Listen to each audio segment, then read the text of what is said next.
பாய்.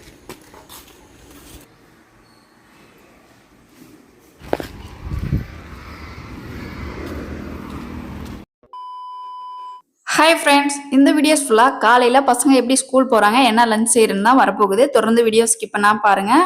6:30க்கெல்லாம் காலையில் எழுந்தாச்சு. நேற்று நைட்டு நல்லா மழைங்க. மழை பெஞ்சதுனால ட்ரெஸ்லாம் நான் முன்னாடியே வந்து போர்ட்டிகோவிலே கயிறு கட்டி காய வச்சிட்டேன். யூனிஃபார்ம் நம்ம பசங்க கிட்ட 2 தான் இருக்குது. அதனால டெய்லியும் ட்ரெஸ் வந்து வாஷ் பண்ணுற மாதிரி தான் வரும். யூனிஃபார்ம் காயணுங்கிறதுக்காக நான் போர்ட்டிகோவிலே கயிறு கட்டி ட்ரெஸ்லாம் காய வச்சிட்டேன். காலையிலே பாப்பா எழுந்துட்டா. எழுந்து இப்போ ப்ரஷ் பண்ணுறதுக்காக முன்னாடி போயிட்டு இருக்கா. நான் எப்பவுமே பால் வந்து டெய்லி வாங்கிட்டு இருப்பேன். காலையிலே 6:30க்கெல்லாம் பால்காரங்க வந்துருவாங்க. நம்ம வந்து பாத்திரத்தை முன்னாடி வச்சிடணும். அதுல பால் ஊற்றி வச்சுட்டு அவங்க கேட் லாக் பண்ணிட்டு போயிடுவாங்க. அதே போல பாருங்க, ஒரு செம்பு வந்து வச்சுட்டேன். அந்த செம்புலையும் பாலை ஊற்றி வச்சுட்டாங்க. 1/2 லிட்டர் தாங்க பசும்பால் தான் நான் வாங்கிட்டு இருக்கேன்.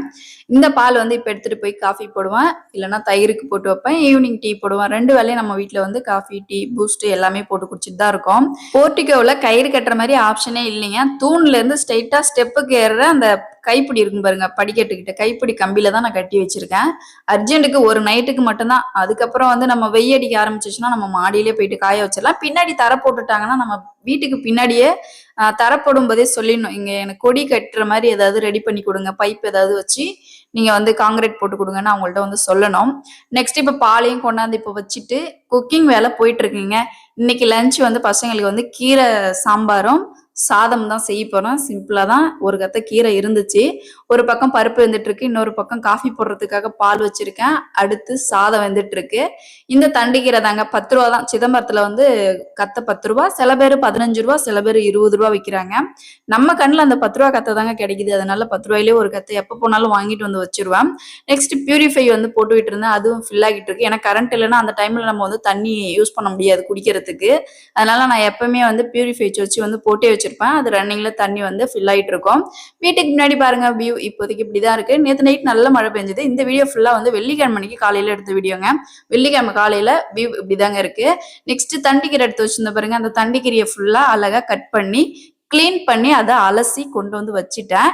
இதை நான் எப்படி வந்து வேக வைக்க போறேன்னு பாருங்க. ஒரு வானல் வச்சுட்டேன். அந்த வானல்ல கொஞ்சமா தண்ணி வச்சிருக்கேன். தண்ணி சூடானதும் இப்ப கீரையை வந்து ஆட் பண்ணிட்டு இருக்கேன். நான் இப்போதைக்கு ரீசெண்டா கீரையை தனியா வேக வச்சுதாங்க நான் வந்து கீரை சாம்பார் வச்சிட்டு இருக்கேன். ஏன்னா நமக்கு வந்து அந்த பச்சையா அந்த கலர் வந்து நமக்கு கிடைக்கும். பருப்பு கூட வேக வச்சோம்னா கண்டிப்பா அந்த பச்சை கலர் கிடைக்காதுங்க. பருப்புடைய கலரும் கீரையோட கலரும் சேர்ந்து மிக்ஸ் ஆயிடும். நமக்கு வந்து பச்சையா வேணும்னா கீரையை தனியா வேக வச்சு எடுத்து அதை தனியா அரைச்சிக்கணும். இப்போ கீரையெல்லாம் ஆட் பண்ணிட்டேன். பார்க்கும்போதே தெரியும் உங்களுக்கு, கீரை அதிகமா இருக்கிற மாதிரி இருக்கு, தண்ணியே இல்லாத மாதிரி இருக்கு.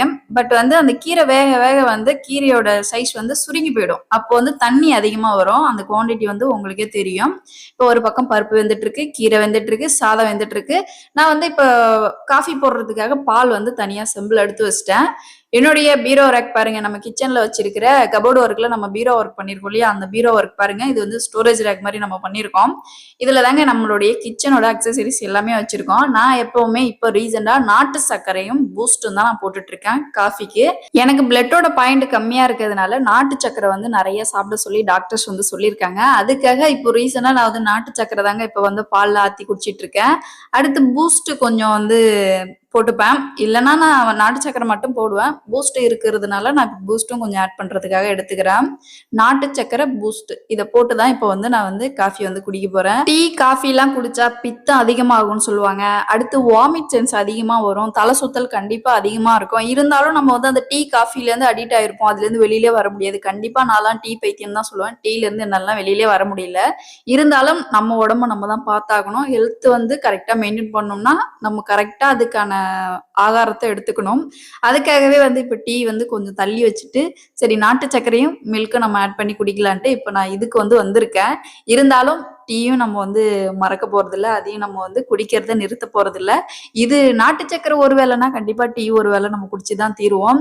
இப்ப பாருங்க, நான் சொன்ன மாதிரி அந்த கீரை எல்லாம் சுருங்கி போனதுக்கு அப்புறம் தண்ணியோட குவான்டிட்டி எவ்வளவு வந்திருக்கு பாருங்க.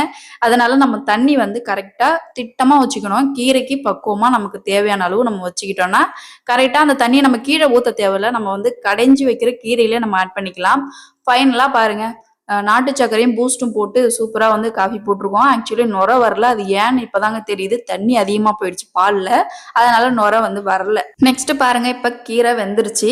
கீரையை வந்து இப்ப ஒரு பிளேட்ல வந்து இப்ப மாத்தி வச்சுட்டேன். நெக்ஸ்ட் பருப்புல வேக வச்ச தக்காளி, பச்சை மிளகாய், வெங்காயம், பூண்டு எல்லாத்தையும் இந்த கீரை கூட எடுத்து வச்சிருக்கிறேன். பருப்பு தனியா கடைஞ்சு எடுத்து வச்சுட்டேன்.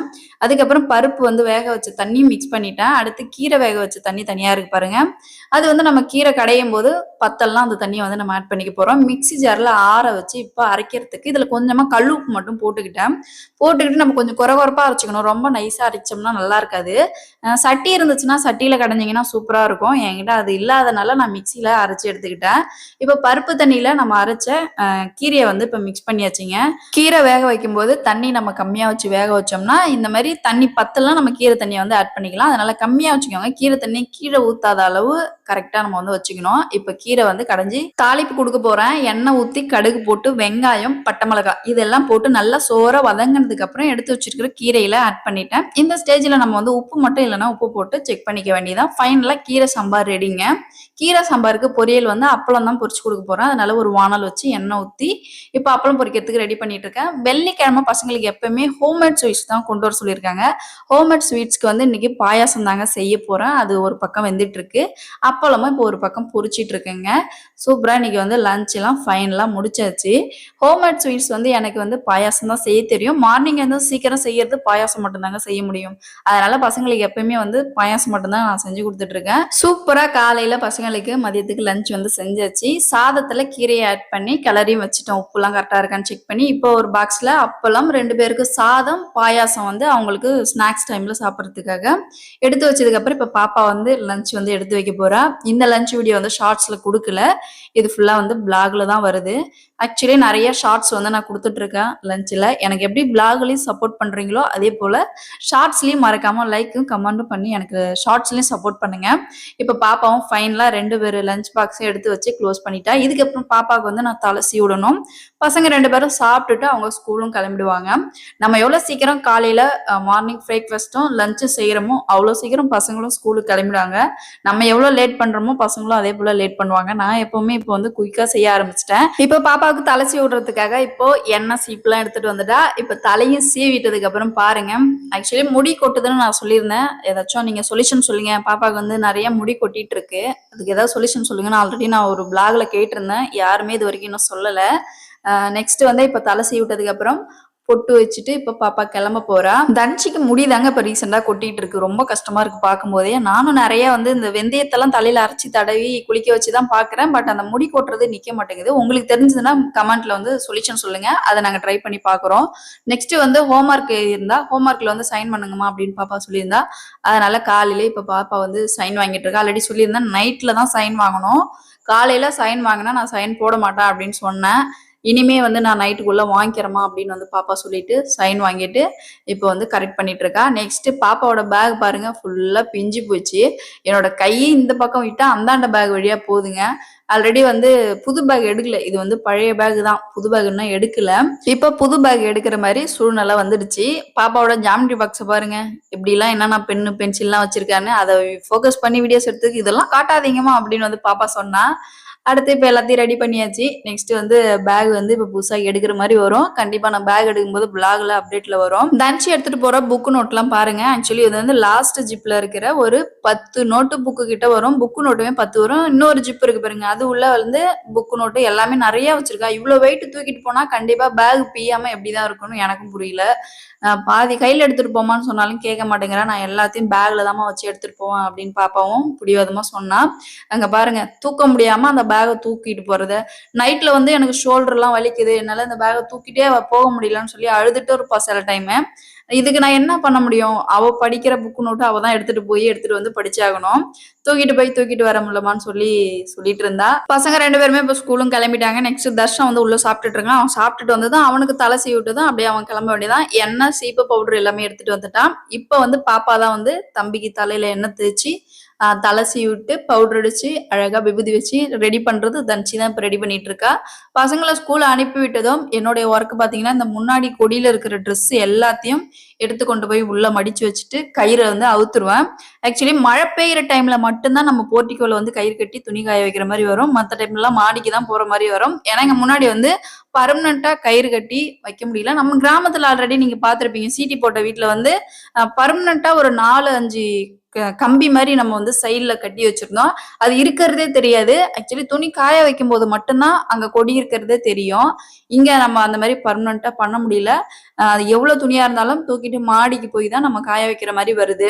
பாப்பா இப்ப ஃபர்ஸ்ட் அனுப்பி விட்டுட்டேன். நெக்ஸ்ட் இப்போ தம்பி வந்து பேக் மாட்டிட்டு இருக்கான். 2 பேரும் கார்னர்ல போயிட்டு அவங்களாவே வேன்ல ஏறிப்பாங்க. பசங்க மட்டும் போகலைங்க. ஒரு 6 பிள்ளைங்க கிட்ட நம்ம ஸ்ட்ரீட்ல வந்து வேன்ல ஏறி ஸ்கூல் போயிட்டு இருக்கிறாங்க. இந்த ஸ்கூலை பொறுத்த வரைக்கும் சிபிஎஸ்ஸும் மெட்ரிக்கும் 2 பேருக்கும் ஒரே வேன் தான் வச்சிருக்காங்க. ஏன்னா ஸ்கூல் பக்கத்துல தான் இருக்கு. மெட்ரிக் நெக்ஸ்ட் வந்து சிபிஎஸ்சி 2 பிள்ளைங்களும் ஒரே வேன்ல தான் போய் வந்து படிச்சிட்டு இருக்காங்க. நம்ம பசங்க கூட சிபிஎஸ்சி பசங்களும் ஸ்கூலுக்கு போய் படிச்சிட்டு இருக்காங்க. தர்ஷனும் இப்போ வந்து ரெடி பண்ணி அனுப்பி விட்டுட்டேன். நெக்ஸ்ட் வீட்டுக்கு வீடு வந்து இந்த செப்டி டேங்க் கிளீன் பண்றவங்க கார்டு கொண்டு வந்து கொடுத்துட்டு போயிருந்தாங்க. அந்த கார்டையும் இப்போ வாங்கி வச்சுட்டு இப்போ பசங்களும் கார்னருக்கு போயிட்டாங்க. அவங்க வேன் ஏறி இப்போ ஸ்கூலுக்கும் போயிருப்பாங்க. பசங்களை ஸ்கூல்ல அனுப்பி விட்டதும் ரொட்டீன் ஒர்க் ஸ்டார்ட் ஆயிடுச்சுங்க. கிச்சன் பாருங்க, பசங்களை ஸ்கூல்ல அனுப்பி விடுற வரைக்கும் கிச்சன் பக்கமே வரல. கிச்சன் எப்படி கிடக்கு பாருங்க. இப்போ ஒரு டீப் கிளீனிங் பண்ணியாச்சு. பண்ணதுக்கு அப்புறம் என்னோட ஹஸ்பண்டும் இப்போ டியூட்டிக்கு கிளம்பிட்டாங்க. அவங்க வேலைக்கு கிளம்பினதும் எப்பயுமே அவங்க வேலைக்கு போகும்போது சாமி கும்பிட்டுட்டு தான் போவாங்க. பூஜை ரூம் அழகா வந்து கிளீன் பண்ணி சாமி கும்பிட்டுட்டு அவங்களும் இப்போ கிளம்பிட்டாங்க. நானும் ஒரு ஓவர்வியூ அவங்க குளிச்சுட்டு கிளம்புறதுக்குள்ளார நான் வீடு ஃபுல்லா கிளீன் பண்ணி எல்லாமே டஸ்ட் எடுத்துருவேன். நெக்ஸ்ட் வாஷிங் மிஷின்ல ட்ரெஸ் எல்லாம் போட்டு விட்டுருக்கேன். அது ஒரு மதியம் போல தான் நான் வந்து வாஷ் பண்ணுவேன். அதனால வாஷிங் மிஷின்ல ட்ரெஸ் வந்து போட்டு லாக் பண்ணிட்டேன். இப்போ மணி 9:30 மணி போல ஆகுது பாருங்க. முன்னாடி கட்டிருந்த கொடி துணி எல்லாத்தையும் எடுத்து அழகா வந்து ரூம்ல கொண்டு வந்து சூப்பரா மடிச்சு அழகா வச்சுட்டேன். கயிறையும் சுருட்டி அதையும் ஒரு இடத்துல வச்சாச்சு. அது மழை பெய்யறப்பதான் அந்த கயிறு நமக்கு யூஸ் ஆகும் போர்ட்டிகோல கட்டி துணி காய வைக்கிறதுக்காக. இப்போ ஹால் பாருங்க. ஹால் ஃபுல்லா கூட்டி கிளீன் பண்ணி சூப்பரா வந்து வச்சாச்சு. கிச்சன்ல இருந்த பாத்திரத்தெல்லாம் வாஷ் பண்ணி அதையும் அழகா எடுத்து ஒரு ஓரமா வச்சுட்டேன். நெக்ஸ்ட் வந்து தொடச்சி கிச்சன் மேடையெல்லாம் தொடச்சி கிளீன் பண்ணி ஒரு டஸ்ட் இல்லாம சூப்பரா கிளீன் பண்ணியாச்சுங்க. கிச்சன் பாருங்க பாக்குறதுக்கே நல்லா சூப்பரா அழகா இருக்கு. போன வீடியோல பாத்திருப்பீங்க. பழைய ஸ்கூலுக்கு போயிட்டு டிசி வந்து அப்ளை பண்ணிட்டு வந்திருந்தேன். இன்னைக்கு காலையில எனக்கு போன் வருதுங்க. வெள்ளிக்கிழமை காலையில எனக்கு போன் பண்றாங்க. எந்த ஸ்கூல்ல இருந்துன்னா பாப்பா இப்ப படிக்கிற புது ஸ்கூல்ல இருந்து போன் பண்ணியிருந்தாங்க. எனக்கு ஈவினிங் 4 மணிக்குள்ள எங்களுக்கு உங்க டிசி வந்தாகணுங்க, நான் பதிவு பண்ணி ஆகணும்னு சொல்லி எனக்கு ஒரு ஆர்டர் கொடுத்துட்டாங்க. நெக்ஸ்ட் பழைய ஸ்கூலுக்கு கால் பண்ணி கேட்கும்போது ரெடியா இருக்குங்க, நீங்க வந்து வாங்கிட்டு போங்க அப்படின்னு சொல்லியிருந்தாங்க. இப்ப வீட்டு வேலையெல்லாம் முடிச்சுட்டு ஹஸ்பண்ட் வேலைக்கு அனுப்பிட்டு இப்ப நான் அந்த டிசியை வாங்கிட்டு வந்து கொடுக்கறதுக்காக இப்போ நான் கிளம்பிட்டேங்க. இங்க இருந்து எங்க போக போறோம்னா சிறுவரப்பூர் நம்ம பசங்க படிச்ச பழைய ஸ்கூலுக்கு போயிட்டு அங்க இருந்து டிசி வாங்கிட்டு வந்து இப்ப புது ஸ்கூல்ல குடுத்துட்டு நான் வீட்டுக்கு வரணுங்க. ஆக்சுவலி இங்க இருந்து நம்ம ஊருக்கு போறதுக்கே 30 கிலோமீட்டர், அங்க இருந்து ஸ்கூலுக்கு போறதுக்கு ஒரு 3-4 கிலோமீட்டர் வரும். அப்போ ஒரு 70 கிலோமீட்டர் அப் அண்ட் டவுன் நான் இன்னைக்கு போய் வரணுங்க. இப்போ நானும் கிளம்பி வந்து டிசியும் வாங்கிட்டேன். 2 பேர் டிசியும் செக் பண்ண சொன்னாங்க. எல்லாமே டேட் ஆஃப் பர்த்ல இருந்து நேம்ல இருந்து எல்லாமே கரெக்டா இருக்கான்னு செக் பண்ண சொன்னாங்க. அதையும் செக் பண்ணி பார்த்துட்டு இப்போ டிசி வாங்கிட்டு இவங்க இப்போ படிக்கிற ஸ்கூலுக்கும் இப்போ வந்துட்டேன். பழைய ஸ்கூல்ல வாங்கின டிசி எடுத்துட்டு இப்போ புது ஸ்கூலுக்கு வந்தாச்சுங்க. வந்து டிசியை இப்போ ஒப்படைச்சிட்டு இங்க இருந்து வீட்டுக்கு கிளம்ப வேண்டியதான். நாளைக்கு கொடுக்குறேன்னு சொல்லிதான் அவங்க ஒத்துக்கல. எனக்கு ஈவினிங்குள்ள கொடுத்தாகணுமா, நான் வந்து பதிவு பண்ணி ஆகணும், மேலிடத்துல இருந்து எங்களுக்கு உத்தரவு வந்துச்சு அப்படின்னு சொல்லி கொஞ்சம் ஸ்ட்ரிக்டா பேசினாங்க. சரி நம்மளால ஏன் அவங்க வெயிட் பண்ணணும்ட்டு நான் போய் டிசியை வாங்கிட்டு வந்து இப்போ கொடுத்துட்டு வீட்டுக்கு கிளம்பிட்டேங்க. இந்த டே இப்படிதான் போச்சு. இந்த வீடியோ பிடிச்சிருந்துச்சுன்னா மறக்காம லைக் கமெண்ட் பண்ணிருங்க. நீங்க என்னோட சேனல் ஃபர்ஸ்ட் டைம் பாக்குறீங்கன்னா மறக்காம சேனலை சப்ஸ்கிரைப் பண்ணிக்கோங்க. அடுத்த விளாக்ல அடுத்த ஷார்ட்ஸ்ல சந்திக்கலாம். பாய்.